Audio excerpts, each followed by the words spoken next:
नमस्ते, स्वागत है आपका इस वीडियो में। आज है आपका 16th ऑफ अगस्त। उसी के साथ-साथ अगर आप इस चैनल पे नए हैं तो लाइक, शेयर, सब्सक्राइब ज़रूर कर दीजिए। कोई भी क्वेश्चन, क्वेरी कमेंट सेक्शन में बता सकते हो और हमारी वेबसाइट में जाके आप सारा कंटेंट जो है बहुत ही आसानी से एक्सेस कर पाएँगे और आज के इंपॉर्टेंट हेडलाइंस को आप चेक करेंगे।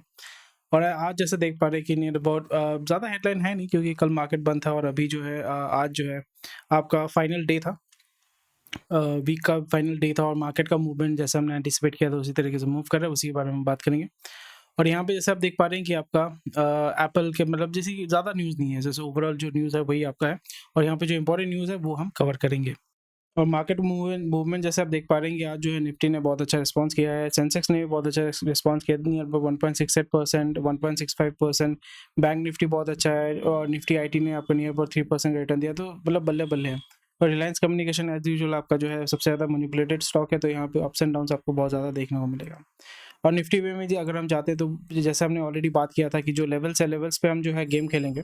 यहाँ पे जैसे आप देख पा रहे हैं कि मैंने आपको बताया था कि पिछले कुछ दिन पहले मैंने बताया था कि फ्राइडे में we can expect that market जो ऊपर की तरफ जाएगा। एंड अगेन ये ग्रे जोन है, यहाँ पे भी आपका हल्का-फुल्का लेवल आपको देखने को मिलेगा। मतलब लेवल एक्चुअली है नहीं यहाँ पे, दिस इज़ वन लेवल। अगर इसको हम पकड़ें, ये भी एक लेवल है, इसको मैं कलर कर देता हूँ, अलग कलर, दूसरा कलर कर देता हूँ। तो ये एक लेवल है, तो यहाँ पे वी कैन अगेन एक्सपेक्ट थोड़ा-सा प्रॉफिट बुकिंग होगा। प्रॉफिट बुकिंग होगा तो मार्केट नीचे की तरफ जाएगा। यहाँ पे जैसे आप देख पा रहे हैं कि आपका आस्ते-आस्ते बाइंग प्रेशर आ रहा है यहाँ पे। ऐसा सेलिंग प्रेशर यहाँ पे देखिए, जो सेलिंग प्रेशर था वो एग्जॉस्ट हो गया। अभी आपका बाइंग प्रेशर बढ़ने वाला है, तो बाइंग प्रेशर जैसे यहाँ पे देख पा रहे हैं ना, बाइंग प्रेशर जब आया था, सो यहाँ पे एक बहुत ही स्टीप रैली हुआ था, यहाँ पे भी एक स्टीप रैली हुआ था। तो वही चीज़ हम यहाँ पे एक्सपेक्ट कर पा रहे हैं कि यहाँ पे बाइंग प्रेशर भी आस्ते-आस्ते आएगा, सेलिंग प्रेशर एग्जॉस्ट हो चुका है। सो बाइंग प्रेशर आएगा, so we can expect that again it will it might go up above, थोड़ा हल्का-फुल्का प्रॉफिट बुकिंग होगा बीच में, बट यहाँ पे इस जगह पे we can expect the market to again touch this point and again to come back profit booking के माध्यम से। सो ये सारा चीज़ें जो है, अगर आप टेबल को थोड़ा सा अच्छे टेबल एज इन अगर चार्ट को थोड़ा सा अच्छे तरीके से देखते हैं, so it becomes much more easier for you to understand and basically play with it and make money. And जैसे मैंने ऑलरेडी बताया था कि अभी मैं इंडिविजुअल स्टॉक्स में उतना गेम नहीं खेल रहा हूँ, अभी मैं ETF में गेम खेल रहा हूँ। ETF में गेम खेलने का सबसे बड़ा फायदा ये है कि मे बी आपको उतना ज़्यादा रिटर्न नहीं मिलेगा जैसे अगर आप इंडिविजुअल स्टॉक में गेम खेलते हैं। और मतलब मैं गेम खेलने का मतलब ये है कि मेरे को पैसा कमाना है, वहाँ से पैसा कमाना है, एज़ इन मैं वहाँ पे स्विंग ट्रेड कर रहा हूँ। 1 हफ्ता, 2 हफ्ता, 3 हफ्ता, 4 हफ्ता, मे बी 6 हफ्ता मैक्सिमम मेरा होल्डिंग पीरियड रहता है। तो यहाँ पे मैंने आपके साथ ऑलरेडी शेयर किया था। अगर आप चाहते हैं तो मैं आपका जो है मेरा पोर्टफोलियो भी मैं आपके साथ शेयर करूँगा, not the amount that I have invested but the return that I am getting. अगर आप चाहते हैं तो मुझे कमेंट सेक्शन में बताइएगा। तो वहाँ पे मैं आपको ये दिखा पाऊँगा कि अभी जो है, जैसे मैंने एंजल वन में पैसा डाला हुआ था, तो वो मेरा अभी लॉस में चल रहा है, उसको मैं होल्ड करके रख रहा हूँ because Angel One I wanted to invest for a long term. और वहाँ पे जब मैंने करेक्शन दिखा, so I was like okay ठीक है, थोड़ा बहुत यहाँ पे पैसा डाल के देखते हैं, not a big amount of money, but उसको मतलब वही है कि लॉन्ग टर्म में भी रख सकते हैं। आप बोल सकते हो एक लूजर मेंटालिटी है कि हाँ अभी नहीं तो पकड़ के रखते हैं, ऐसा मतलब ऐसा कुछ नहीं है। लॉन्ग टर्म उसका फंडामेंटल भी बहुत अच्छा है, मार्केट भी बहुत अच्छा है, मार्केट भी बहुत अच्छा ग्रो कर रहा है, ठीक है। So that is the reason why I had invested in angel one. तो ये ऑब्जेक्टिव था कि वहाँ पे 5% 6% मिलेगा तो छोड़ दूंगा। अभी तक हुआ नहीं है, सो अभी उसको होल्ड करके रखा हुआ है। बट मेन ऑब्जेक्टिव है कि अगर मेरे को रेगुलर इनकम चाहिए तो मैंने ETF में पैसा डाल के रखा हुआ है। ID ETF बहुत अच्छा उसने परफॉर्म किया, pharma ETF that is also doing well, और निफ्टी 50 का ETF है। ये 3 ETF में मैंने पैसा डाल के रखा हुआ है, तीनों जो है आपका ETF ने आज बहुत अच्छा परफॉर्म किया। If you want I will definitely I can share that with you. और यहाँ पे मैं ये नहीं कर रहा हूँ कि मैं आपको कोई वो एडवाइस कर रहा हूँ, ऐसा कुछ नहीं है। और हीट मैप भी अगर देखोगे बहुत ही खुशहाल हरियाली ही हरियाली आपको देखने को मिलेगा। Banking sector has done really well. आपका सीमेंट सेक्टर में हर एक सेक्टर जो है बहुत अच्छा किया। एनर्जी सेक्टर, आपका IT सेक्टर डेफिनेटली बहुत अच्छा करेगा। TCS 3% ऊपर की तरफ भाग रहा है, HCL आपका 3% ऊपर की तरफ भाग रहा है। So the market has done really well. तो चलिए आज की इंपॉर्टेंट न्यूज़ को जो है चेक करते हैं। और ओला जो है अभी क्योंकि उस आपका ओला जो ऐप था, ओला ऐप, ओला पेमेंट गेटवे, ये सारा चीज़ जो था वो काम नहीं कर रहा था। और आपको मैं वही मैं बोल रहा हूँ कि the way that I have understood business is आपको बैकवर्ड इंटीग्रेशन, फॉरवर्ड इंटीग्रेशन दोनों करना पड़ेगा। और एक साइड में अगर आपका फॉरवर्ड इंटीग्रेशन में अगर आपका वेरिएबल होता है, तो अगर आपका बैकवर्ड इंटीग्रेशन अगर सही होता है यानी कि कोई भी प्रोडक्ट या सर्विस अगर आप दे रहे हो, अगर आपका बैकवर्ड इंटीग्रेशन कंप्लीट है तो that is you can survive. But marketplace जो बिजनेस होता है, marketplace business is very difficult to survive. इसलिए आप देखोगे मार्केट प्लेस बिजनेस में भी मैं जो बोल रहा हूँ आपको समझ में नहीं आ रहा है, बट ये बिजनेस का फॉर्मूला होता है। अलग अलग तरीके के बिजनेस होते हैं, B2C business, B2B business, B2C to B2B, B2C business होता है, B2G बिजनेस होता है, G2G बिजनेस होता है, C2C बिजनेस होता है। तो मार्केट प्लेस बिजनेस में क्या होता है कि आपका जो है, आप मार्केट प्लेस तैयार कर रहे हो, आप मंडी तैयार कर रहे हो, सेलर बाहर से आएगा, बायर भी बाहर से आएगा। तो दिक्कत ये होता है कि सेलर के ऊपर आपका कंट्रोल नहीं है, बायर के ऊपर आपका कंट्रोल नहीं होता है। तो जितने भी मार्केट प्लेस आप देखोगे वहाँ पे हर जगह पे हर एक मार्केट प्लेस जो है आइदर वो बंद हो चुका है या सफर कर रहा है। तो इसलिए अमेजोन जो है, आप बोलोगे अमेजोन तो सर्वाइव करे, बट आपको ये समझना पड़ेगा कि अमेजोन जो है वहाँ पे अमेजोन का वेबसाइट है, that is a market place. वो उसी के साथ साथ लॉजिस्टिक्स सपोर्ट भी प्रोवाइड करता है, वेयर हाउसिंग भी प्रोवाइड करता है, और उसका खुद का भी ब्रांड है। वो आइडेंटिफाई करता है कि भाई कौन से प्रोडक्ट जो है सबसे ज़्यादा बिक रहा है, फिर वो सोलिमो ब्रांड या अपने ब्रांड के नाम पे जो है अमेजोन बेसिक्स बोल के वो निकाल देता है। यानी वो बैकवर्ड इंटीग्रेशन भी कर रही है, आपको हमेशा ध्यान में रखना पड़ेगा। एंड अमेजोन का जो बिजनेस होता है, अमेजोन के बिजनेस में the Amazon AWS is the business which makes money for the Amazon company. Amazon market place does make money for the company, but it is not the core business of the company. Amazon Prime है which generates subscription income। Amazon का जो content business है that makes income।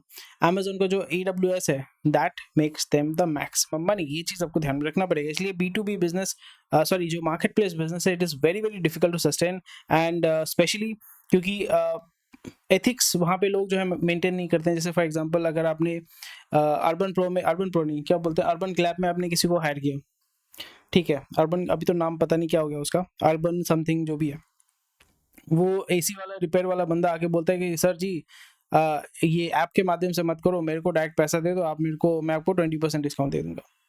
और जो customer है उसको भी दिखता है कि भाई मेरे को 20% डिस्काउंट मिल रहा है, मेरे को क्या फर्क पड़ता है। So this is how it is and this is how it work. So backward integration forward integration is very very important.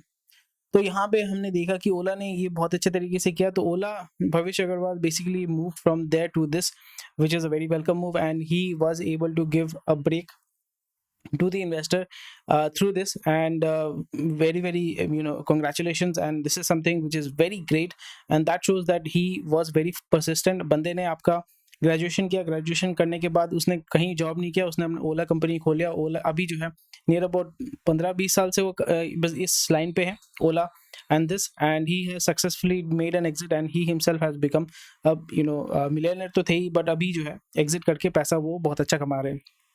But आपको और एक चीज़ समझना पड़ेगा कि यहाँ पे जो है कोई मेजर स्टेक होल्डर नहीं है। जो प्रमोटर का जो होल्डिंग है वो नियर अबाउट 30% या 34% ऐसा कुछ है। So that is something that needs to be understood. यहाँ पे जो आपके जो इन्वेस्टर्स थे, प्राइमरीली जो VC थे, उनको बहुत अच्छा एग्जिट मिल गया, and most probably we can expect that peace will come in and they will also invest a lot of money. And Ola is also doing really really well. उन्होंने backward integration करके रखा है, मैन्युफैक्चरिंग खुद का है, technology खुद का है, लिथियम बैटरी मैन्युफैक्चरिंग में they are investing a lot of money, and slowly and gradually they are selling their bikes through franchise model. फिर आपका जो है शोरूम के माध्यम से वो जो है अपने प्रोडक्ट्स को सेल करेंगे। अभी एक ही प्रोडक्ट है प्राइमरीली, उसके 3-4 वेरिएंट है, बट अभी जो है अलग अलग जो है प्रोडक्ट लेके आएंगे। 2 व्हीलर लेके आएंगे, 2 व्हीलर है, मोटरसाइकिल लेके आएंगे, 3 व्हीलर लेके आएंगे, फिर 4 व्हीलर लेके आएंगे, and that will be something which will be a very good thing, and that shows that they have done backward integration. इसी के माध्यम से जो है आप अपने बिजनेस को सस्टेन कर सकते हैं, जब आप अपने इनपुट कॉस्ट को कंट्रोल कर पाएंगे, और उसी रास्ते में जो है आपका अंबानी जा रहा है। चलिए अगले न्यूज़ में जाते हैं। Hosur composing a Jamshedpur remix. So again Hosur जो है आपका तमिलनाडु में। होसुर में अगर आपको पता नहीं कि TVS का मैन्युफैक्चरिंग यूनिट है, Hosur is based in Tamil Nadu, और वहाँ पे जो है it is emerging as a significant industrial hub, reminiscent of Tata Nagar of Jamshedpur due to the efforts of Tata Group, and या दैट्स अबाउट इट। इसमें फ़ायदा ये होता है कि जो इन्वेस्टमेंट होगा वहाँ पे होगा, बहुत सारे लोग जो है माइग्रेट करके वहाँ पे जाएंगे, काम करेंगे, एंड डेफिनेटली एक बिजनेस हब तैयार जब होगा तो फिर तमिलनाडु का जो GDP है वो इम्प्रूव होगा, and again maybe we can expect some politics there that Tamil Nadu and Karnataka इतना जो है कंट्रीब्यूट करता है, why should we stay with this? So politics will play a very big role here, and yeah, that is how it works, and you have to be aware, and you have to make sure that जब भी कहीं पे disaster होता है, rich people move, poor people die, and obviously मतलब मैं pessimism की बात नहीं कर रहा हूँ, बट जो रियलिटी में उसी के बारे में बात कर रहा हूँ। चलिए मूव करते हैं अगले न्यूज़ के ऊपर। अभी यहाँ पे सिग्नेचर जो है वो आपका दिल्ली और नोएडा में एंटर करना चाहते हैं। Signature global primarily it's a real estate company which is based out of Gurugram. और यहाँ पे आपको ये देखने को मिलेगा कि एम्बेसी हो गया या सिग्नेचर हो गया या गोदरेज हो गया, ये सारे जो आपके बड़े बड़े रियल एस्टेट कंपनीज हैं, ठीक है, वो क्या गेम खेल रहे हैं कि वो जैसे लोधा जो है, लोधा आपका मुंबई बेस्ड है, मुंबई में एक गेम खेलता है वो, ठीक है, पुणे का कोई गेम खेलता है। मतलब टिपिकली पहले ये था कि सब अपने अपने एरिया में जो है राजा थे, अपना अपना गेम खेलते थे। पर अभी ये देखने को मिल रहा है कि भाई अभी जो अफोर्डेबल हाउसिंग, वहाँ पे पैसा मिलेगा नहीं आपको, ज़्यादा रिटर्न मिलेगा नहीं, क्योंकि जो अफोर्डेबल हाउसिंग किसके लिए था, टिपिकली मिडिल इनकम ग्रुप जो आपका लोन लेके खरीदता था। बट अभी प्राइसेस बहुत ज़्यादा डबल हो गए हैं, loan has become very expensive, आसानी से मिलता नहीं है, इनकम उतना बड़ा नहीं है। तो फिर अफोर्डेबल हाउसिंग में लोग जो है गेम नहीं खेलना चाहते, बिकॉज वहाँ पे रिटर्न आपको अच्छा मिलेगा नहीं, फेलियर के चांसेस बहुत ज़्यादा हो जाते हैं। तो लग्जरी हाउसिंग में जो है सब जा रहे हैं वहाँ पे, 1.5 2 करोड़ 10 करोड़ का अपार्टमेंट प्रॉपर्टी सेल कर रहे हैं लोग, पागल जैसा खरीद भी रहे हैं उसको, and they are also investing into that as a investment as well. A lot of people are doing that. They're hedging and they are buying the property, they're selling it at maybe 25% 35% within a year or so. तो इसमें आपको ये देखने को मिलेगा कि इसमें क्या हो रहा है कि बड़े शहर कितने हैं, अहमदाबाद हो गया, मुंबई हो गया, पुणे हो गया, बैंगलोर हो गया, चेन्नई हो गया, कोलकाता भी है, ठीक है, फिर दिल्ली है, एंड दिल्ली मतलब दिल्ली एनसीआर पकड़ लो आप, गुड़गांव है, नोएडा है, दिल्ली है, ठीक है, और चंडीगढ़ है। ये कुछ एरियाज है, मतलब कुछ ही, मतलब आई थिंक 10 से 15 जो सिटीज़ है उसी में आपका चल रहा है ये सब, कि वो इधर घुस रहा है, वो इधर घुस रहा है। और यहाँ पे ये आपको देखने को मिलेगा कि अभी ये हो रहा है कि जो एनसीआर रीजन है या कोई भी रीजन है, वहाँ पे सिटी के थोड़ा बाहर जो है एक बहुत बड़ा लैंड पार्सल को लेकर टाउनशिप तैयार कर रहे हैं। रीज़न बिकॉज अगर आप टावर बनाते हो या एक फॉर एग्जाम्पल एक सोसाइटी बनाते हो जहाँ पे आपने 4 टावर बना दिया, बट आसपास में कुछ नहीं है, कोई स्कूल नहीं है, कोई हॉस्पिटल नहीं है, कुछ नहीं है। जैसे मेरा फ्रेंड आया था, उसने बोला कि भाई मेरे को एक प्रॉपर्टी लेना है, बट ऐसा प्रॉपर्टी दिखा रहा है which is 30 kilometres away from Kolkata, फिर बोल रहे हैं कि वो कोलकाता में ही है। And I said that boss, वहाँ पे तू प्रॉपर्टी तेरे को सस्ते में मिल रहा है, अच्छा मिल रहा है, बट ना तेरे को हॉस्पिटल सही का मिलेगा, आपको जो है स्कूल सही से नहीं मिलेगा, connectivity with Kolkata is very bad, ठीक है, आपको एयरपोर्ट बहुत दूर है, फिर आपका रेलवे स्टेशन बहुत दूर है, तो फिर आप कैसे रहोगे? तो बोला हाँ ये तो सही बात है, वहाँ पे इतना पैसा डाल रहे हैं तो फ़ायदा नहीं है। सो यही चीज़ आपको देखने को मिलेगा कि टाउनशिप बना दिया उन लोगों ने, टाउनशिप के अंदर आपका एक मॉल रहेगा, उसके अंदर एक हॉस्पिटल रहेगा, मतलब बेसिकली जो एमिनिटीज चाहिए होती है ना, वो सारा कुछ जो है वो टाउनशिप में रहेगा। और यही कॉन्सेप्ट आपको जो आस्ते आस्ते देखने को मिलेगा, उसी के अंदर आपको देखने को मिलेगा कि लग्जरी सेगमेंट होगा, अफोर्डेबल हाउसिंग वाला भी सेगमेंट होगा। और यहाँ पे जब आप रेडिया रजिस्ट्रेशन करते हैं, सो मोस्ट प्रोबेबली हर एक स्टेट का जो ये होता है कि कुछ जो फ्लैट है आपको लोकल एरिया या जिसके ज़मीन पे बना रहे हो, ऐसा कुछ आपको कुछ लॉटरी सिस्टम में देना पड़ेगा। सो उस जगह पे भी ये जो गेम है वो चल रहा है। So these are the things which are there. So इसमें यही देखने को मिलेगा कि इंक्रीज कंपटीशन, डाइवर्सिफिकेशन भी होगा, क्योंकि वहाँ पे कंपनीज चाहेंगे कि we want to diversify and do this kind of a business so we can make better returns. So new product market mix में deliver the goods for export. So main objective है कि भाई हमें export करना है, और India is diversifying its export portfolio with new products like frozen peas, office equipment, light naphtha, findings new market in China, Belgium, Sri Lanka, Malaysia and Philippines. So south east Asia में जो है हम जो है एक्सपोर्ट कर पाएंगे। जैसे आपका मिडिल ईस्ट में ज़्यादातर जो आपका ग्रोसरी होता है वो इंडिया से ही जाता है, ठीक है, मीट भी जो है इंडिया से जाता है, चाइना से भी मीट जाता है, बट इंडिया से भी आपका जो है अच्छे क्वालिटी का मीट जो है वो आपका जाता है। सो ये चीज़ आपको देखने को मिलेगा। So frozen goods definitely there is a very big market, billion dollar का। I think India is the 5th और 6th largest exporter of beef, right. So meat जो है बहुत ही तगड़े लेवल पे जो है एक्सपोर्ट होता है, बट आपको ध्यान में रखना पड़ेगा। I am not talking about कोई हिंदू मुस्लिम वो सब मैं बात नहीं कर रहा हूँ, beef as in meat, beef की बात नहीं करता हूँ, चलो मीट की बात करते हैं। तो मीट में ये होता है कि मीट को उगाने के लिए, मीट जैसे चिकन हो गया, मटन हो गया या बीफ हो गया, जो भी हो गया, उस जानवर को पैदा करने में, उसको बड़ा करने के लिए केमिकल चाहिए होता है, और उसके पास घास फूस चाहिए होता है, तो बहुत खर्चा होता है उसमें, बहुत रिसोर्सेज चाहिए होता है। So meat consumption is actually very very expensive, specially it is very it takes a huge amount of toll on the nature. और ये एक अच्छा चीज़ है कि प्रोडक्ट मार्केट मिक्स जो है आपको ध्यान में रखना पड़ेगा। और ये बहुत अच्छा चीज़ है because half of the India's working population is engaged in agriculture, तो एग्रीकल्चर के अराउंड ही आपको काम करना पड़ेगा। एंड जब भी मैं नए बिजनेस आइडिया सोचता था, अभी भी सोचता हूँ, तो वहीं पे मैं देखता हूँ कि cold storage can be improve, ठीक है, refrigeration can be improve, with electricity you can provide value addition आप कर सकते हैं। जैसे आप आलू जो है आलू उगा रहे हो, ठीक है, आलू अपने लोकल एरिया में उगाया, कोल्ड स्टोरेज में भी रख दिया, ठीक है, आलू बेच के आपको कितना 5-10 रुपये मेरे को आपको किलो मिलेगा, जो मैं फार्मर की बात करूँ। पर उसी जगह पे अगर उसी जगह पे उसको वो सोचिए कि आपका फ्रेंच फ्राइज बनाता है, मतलब फ्रोजन फ्रेंच फ्राइज जो होता है, या आलू चिप्स बना के पैक करके उसको सेल करता है, वैक्यूम सील करके सेल करता है, अलग अलग तरीके के प्रोडक्ट्स जो आपके आलू से होते हैं, जैसे पोटैटो स्टार्च हो गया, पोटैटो स्टार्च आप बना सकते हो। ऐसे ऐसे चीज़ अगर आप बनाते हैं तो उसमें क्या होता है, वैल्यू एडिशन होता है। जब भी वैल्यू एडिशन होता है तो उसका वैल्यू बढ़ जाता है। जैसे आलू, 1 किलो आलू का दाम सोचिए कि 22 रुपये या 20 रुपये, और वही उसी जगह पे आपका 100 ग्राम आलू के चिप्स का दाम है 10 रुपये या 20 रुपये। आई थिंक 20 रुपये होगा, 20 रुपये या 30 रुपये, आई डोंट नो, आप मेरे को बताइएगा। 100 ग्राम आलू चिप्स का दाम है 20 रुपये या 30 रुपये, तो वैल्यू एडिशन कितना ज़्यादा हो गया। तो यही चीज़ आपको ध्यान में रखना पड़ेगा। And pretty much sure that government जो है एमएसएमई के माध्यम से जो इतने सारे स्कीम्स लेके आए, यहाँ पे ये चीज़ जो है इंडिया में आस्ते आस्ते ग्रो कर रहा है, और with little bit of machinery, little bit of investment and with the availability of good electricity and internet, ये गाँव गाँव तक हम पहुँचा सकते हैं। This is something which I am very very bullish about. यहाँ पे एज सच आपको लार्ज स्केल कोई इंडस्ट्री, मतलब लार्ज स्केल आपको कुछ देखने को नहीं मिलेगा, but this will improve the GDP and the quality of the work that we do।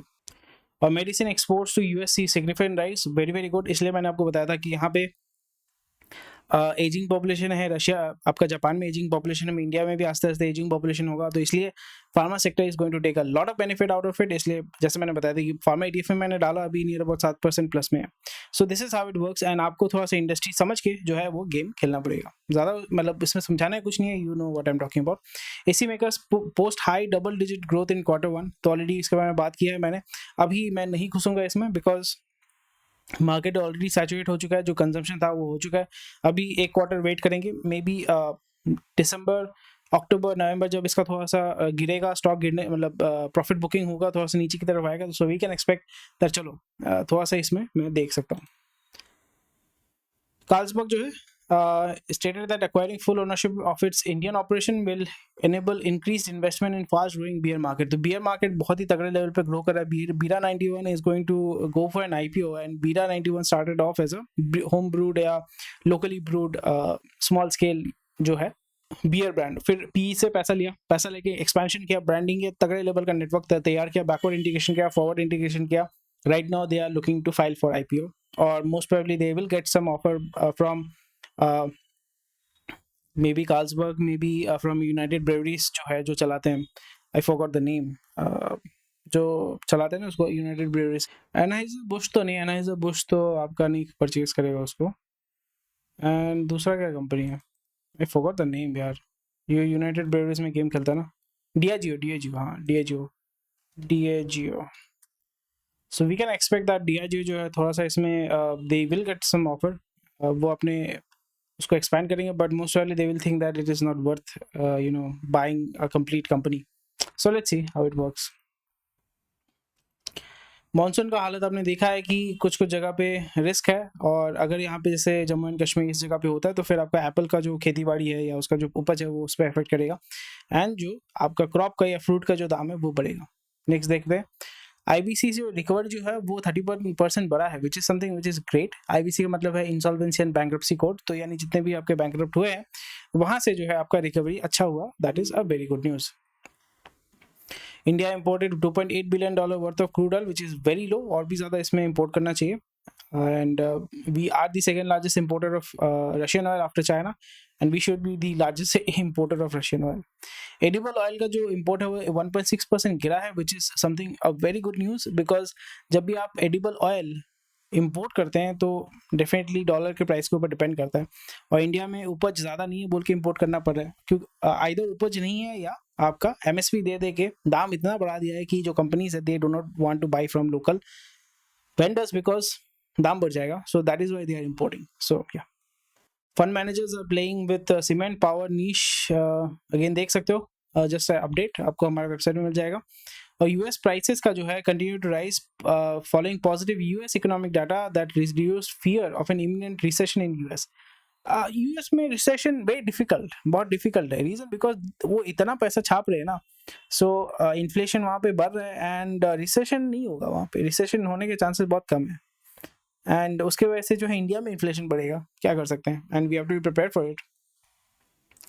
So that's about it for today, thank you for watching this video. कोई भी क्वेश्चन कोई कमेंट सेक्शन में बता सकते हैं, सारा जो हेडलाइंस है आपको मिल जाएगा हमारे वेबसाइट में, और जो भी इंपॉर्टेंट न्यूज़ है वो हमने कवर करके रखा हुआ है ताकि उसको आप समझ पाएं। तो thank you for watching this video. कोई भी क्वेश्चन कोई again I will see you on Monday, Saturday Sunday I take a leave, और 15 तारीख था तो कल जो है छुट्टी था, and I will see you on Monday. Take care, bye bye, जय हिंद।